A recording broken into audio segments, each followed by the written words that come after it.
आपको कभी पछतावा होता है कि मैं एक लॉ ग्रेजुएट होने के लिए चंडीगढ़ आया और कहा मैं अब तिहाड़ जेल में रहता हूँ, मेरे को गैंगस्टर कहा जाता है, मेरे को आतंकवादी कहा जाता है? पछतावा नहीं होता इस चीज का?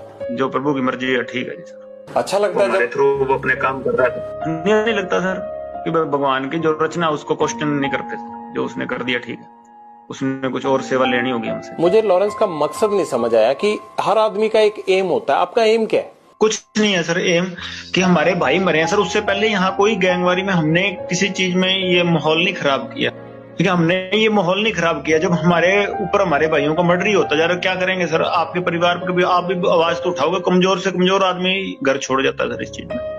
पहले मेरे बुआ जी के लड़के को इन्हीं गैंगस्टर थे या ये गुंडर इन्होंने मेरी बुआ जी के लड़के को मरवा दिया था सर, इनके गैंग के थे।